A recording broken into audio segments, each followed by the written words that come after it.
اعوذ باللہ من الشیطان الرجیم بسم اللہ الرحمن الرحیم۔ السلام علیکم ورحمۃ اللہ وبرکاتہ۔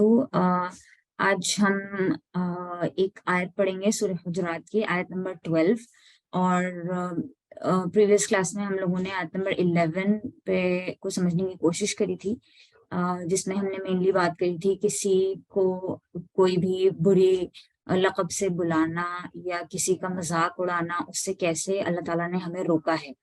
اب کیونکہ اللہ تعالیٰ ایک اچھی اور ہیلدی سوسائٹی ڈیولپ کرنا چاہتے ہیں، اور ہم چاہتے ہیں کہ ہیومن بینگز ایک بیسٹ ایگزامپل ہیں، اور جو ہماری احسنی تقویم جس طریقے سے اللہ تعالیٰ نے ہمیں بنایا ہے، ہم اس کو اپنے لائف کے ہر ایسپیکٹ میں شو کریں کہ yes we are actually the best of creations.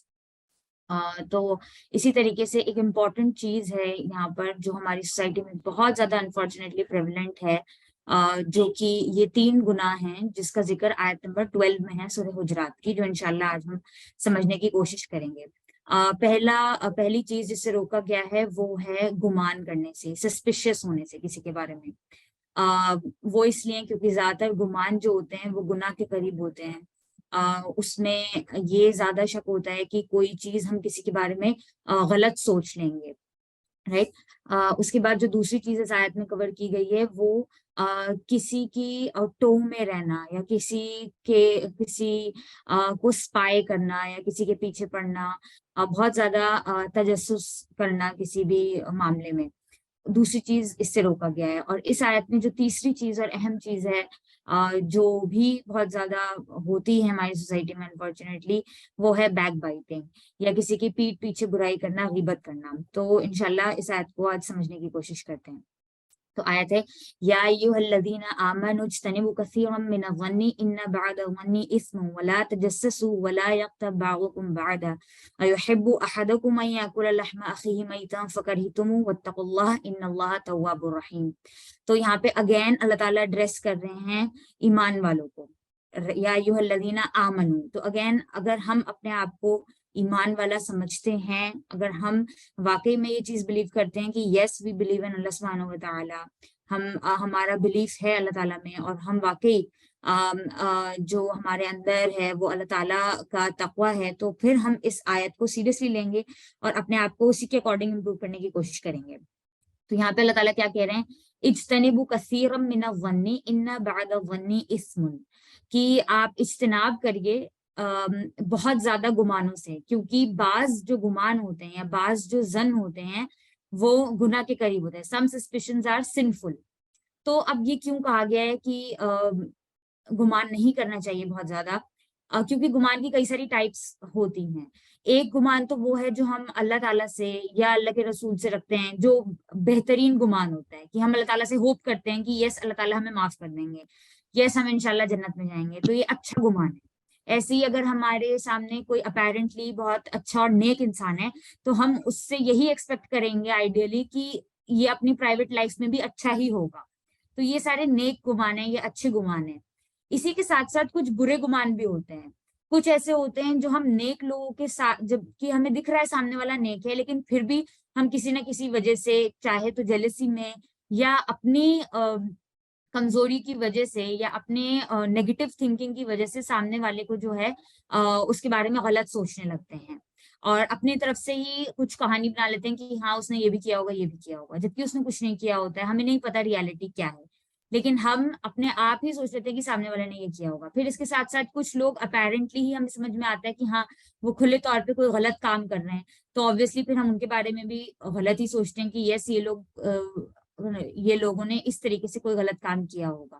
تو یہاں پہ ظن کی جو ہے وہ بہت ساری ٹائپس ہیں، اس میں اللہ تعالیٰ ہمیں روک رہے ہیں اس طریقے کے گمان سے یا اس ظن سے جو ہمیں کسی کے بارے میں برا فیل کرواتا ہے، یا کسی کے بارے میں ہم برا سوچنے لگتے ہیں، یا یہ سوچنے لگتے ہیں کہ اس نے یہ گناہ کیا ہوگا یا اس نے یہ غلط کام کیا ہوگا۔ اللہ تعالیٰ نہیں چاہتے کہ ہم میں سے کوئی بھی کسی بھی ہیومن بینگ کے بارے میں یا مسلمس کے بارے میں یا اپنی سوسائٹی میں کسی بھی شخص کے بارے میں کوئی بھی برا تھاٹ بھی لائیں۔ یہاں پہ اللہ تعالیٰ اس برے تھاٹ سے بھی روک رہے ہیں، اور ہمارے ساتھ انفارچونیٹلی یہ ہے کہ ہم صرف برا سوچتے نہیں ہیں، کئی بار ہمیں پتا ہوتا ہے کہ اس نے کچھ نہیں کیا، لیکن پھر بھی ہم جان بوجھ کے کسی انسان کو جو ہے وہ غلط لائٹ میں پریزنٹ کرنا چاہتے ہیں اپنی کسی انٹینشن کی وجہ سے، کسی غلط انٹینشن کی وجہ سے. تو یہاں پہ اللہ تعالیٰ اس گمان سے ہمیں روکنے کی کوشش کر رہے ہیں جو کہ برا ہوتا ہے، جو ہم لوگوں کے خلاف رکھتے ہیں.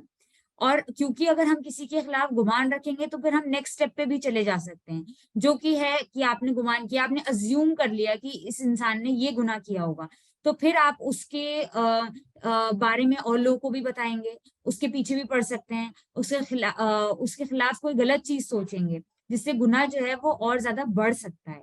تو اس چیز سے اللہ تعالیٰ نے یہاں پہ اسٹاپ کیا. اس کے بعد اللہ تعالیٰ کہہ رہے ہیں وَلَا تَجَسَّسُوا وَلَا یغتب بَعْضُکم بَعْضًا، کہ نہ ہی تم تجسس کرو، نہ ہی تم اسپائی کرو، اور نہ ہی بیک بائٹ کرو ایک دوسرے کے بارے میں یا ایک دوسرے کی. یہاں پہ تجسس کا مطلب یہ ہے کہ کسی کے پیچھے اسپائنگ نہیں کرنی ہے. کئی بار ہم دیکھتے ہیں ہمارے ساتھ یہ ہوتا ہے کہ کسی کا فون رکھا ہے یا کسی کا میسج پاپ اپ ہوا، آپ کے سامنے ہی کوئی بیٹھا ہے اور کسی کا میسج آیا، کسی کا فون آیا، تو ہماری نظر فوراً اس فون پہ جاتی ہے اور ہم دیکھنا چاہتے ہیں کہ کیا میسج آیا ہے، کس کا میسج آیا ہے، کس کی کال آ رہی ہے. تو یہ چیز غلط ہے. اس طریقے کی جو انٹینشن ہے نا کہ آپ کیوریس ہیں جاننے کے لیے کہ کیا ہو رہا ہے، کہ کسی کی لائف میں کیا ہو رہا ہے. کئی بار ہم کسی ریلیٹیو کے یا کسی کے بھی گھر جاتے ہیں، اگر دروازہ کھلا ہے تو بہت سارے لوگ بنا نوک کے اندر آ جاتے ہیں، یا ایون اگر وہ ایک روم سے دوسرے روم میں بھی جا رہے ہیں تو وہ دیکھتے ہوئے جائیں گے چاروں طرف کیا ہو رہا ہے. لیکن یہ چیز بالکل غلط ہے. ہمیں جو ہے وہ کسی کے پیچھے نہیں پڑنا چاہیے. کئی بار ہم دیکھتے ہیں کہ کوئی فون پہ کسی سے بات کر رہا ہے تو پھر ہم اس کے پیچھے پڑ جائیں گے، یا دو لوگ آپس میں اکیلے میں کوئی بات کر رہے ہیں تو پھر ہم جان بوجھ کے سننا چاہیں گے کہ وہ لوگ کیا بات کر رہے ہیں، کس کے بارے میں بات کر رہے ہیں. تو یہ ساری چیزیں جو ہیں یہ غلط ہیں. ہمیں اسپائنگ سے اللہ تعالیٰ یہاں پر روک رہے ہیں کہ ہم فالتو میں جس چیز سے ہمارا کوئی لینا دینا نہیں ہے اس میں بھی انوالو ہو جائیں اور پھر ان کے پیچھے پڑ جائیں اور ان کے بارے میں غلط چیز سوچیں. پھر جو نیکسٹ پارٹ ہے وہ ہے وَلَا یغتب بَعْضُکم بَعْضًا، اور نہ ہی تم بیک بائٹ کرو ایک دوسرے کی. دیٹ مینس کہ ایک دوسرے کی غیبت مت کرو. غیبت کس کو کہتے ہیں؟ کوئی بات جو یا کوئی برائی رادر جو آپ کو پتا ہے کہ سامنے والے انسان میں ہے، ایک انسان کے میں ہے، اور آپ وہ تیسرے انسان سے جا کے ڈسکس کریں. تو اس چیز سے بھی اللہ تعالیٰ جو ہے وہ ہمیں روک رہے ہیں. یہ یاد رکھیے کہ غیبت جو ہوتی ہے وہ نہیں ہوتی کہ آپ نے کوئی غلط بات اس انسان کے بارے میں کہی ہے. وہ انسان وہ غلطی کرتا ہے، وہ گناہ وہ کرتا ہے، اور لیکن پھر بھی اللہ تعالیٰ نے اس چیز کو بہت برا سمجھا ہے، کیونکہ اس سے آپ اس انسان کی جو ڈگنیٹی ہے اس کو اٹیک کرتے ہیں اس کی غیر موجودگی میں، جب وہ اپنی ڈیفینس کے لیے اویلیبل نہیں ہے. آپ تیسرے انسان کو بتائیں گے کسی کی برائی کے بارے میں تو آبویسلی اس کی جو امیج ہے وہ لوگوں کے سامنے گر جاتی ہے. تو یہاں پہ غیبت کو سمجھنا ضروری ہے کہ غیبت یہ نہیں ہے کہ آپ نے کسی کے اوپر جھوٹا الزام لگایا اس کے پیچھے. غیبت آپ تب کرتے ہیں جب آپ کسی کے بارے میں صحیح بات ہے، آپ جانتے ہیں کہ اس کے اندر یہ خرابی ہے، اور پھر آپ وہ خرابی لوگوں کے ساتھ ڈسکس کریں اس کے پیچھے، تو اس کو کہتے ہیں غیبت. تو یہاں پہ غیبت سے بھی اللہ تعالیٰ نے جو ہے وہ ہمیں منع کیا ہے، اور پھر اس کے ساتھ ایگزامپل بھی دیا ہے، ایک پیرابل بھی ڈرا کیا ہے کہ غیبت کرنا کیسا ہے. تو غیبت کرنا کیسا ہے اس آیت میں یہ ہے کہ احب احدکم ان یاکل لحم اخیہ میتا فکرہتموہ، کہ کیا آپ پریفر کریں گے would any one of you like to eat the flesh of their dead brother? You would despise that. کہ اگر ہم غیبت کر رہے ہیں تو وہ کس چیز کے ایکویلنٹ ہے؟ وہ کس چیز کے ایکول ہے کہ آپ اپنے مرے ہوئے بھائی کا جو ہے وہ گوشت کھا رہے ہیں.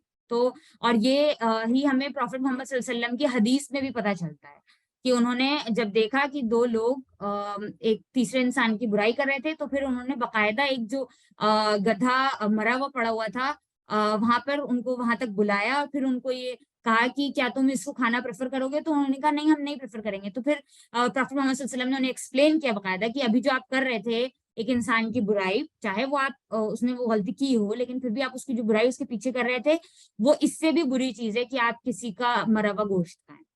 تو یہاں پہ ہمیں یہ پتہ چلتا ہے کہ غیبت جو ہے اس سے بچنا بہت ضروری ہے.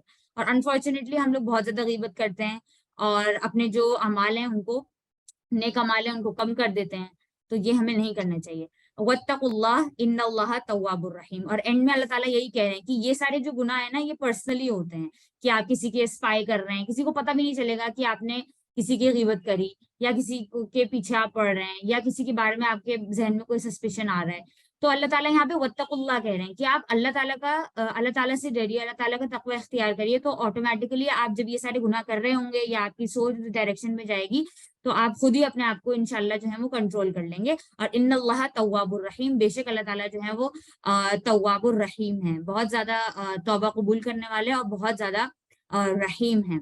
تو ہمیں اگر ہم سے ایسا کوئی بھی گناہ ہوا ہے تو ہمیں اس کی بالکل توبہ جو ہے اللہ تعالیٰ سے کرنی چاہیے، کیونکہ اللہ تعالیٰ بے شک معاف کرنے والے ہیں اور بہت زیادہ معاف کرنے والے ہیں. اور توبہ کرنے کا مطلب یہ بھی ہوتا ہے کہ آپ اس گناہ کو پھر دوبارہ ریپیٹ نہ کریں. اگر آپ سے کوئی گناہ ہوا ہے، آپ توبہ کر رہے ہیں، سنسیئر توبہ وہی ہوتی ہے کہ گناہ کرنے کے بعد آپ اس کو ریپیٹ نہ کریں اور خود سے وعدہ کریں کہ آپ اس کو دوبارہ نہیں کریں گے انشاءاللہ.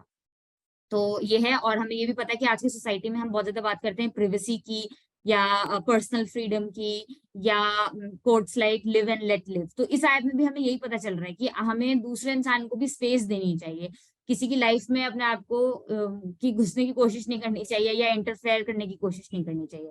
تو آئی ہوپ یہ شارٹ ریمائنڈر آپ لوگوں کو سمجھ میں آیا ہو میں نے کیا کہا ہے، اور انشاءاللہ ہم سب کوشش کریں گے اس کو اپنی لائف میں فالو کرنے کی. ربنا تقبل منا انك انت السميع العليم وتب علينا انك انت التواب الرحيم.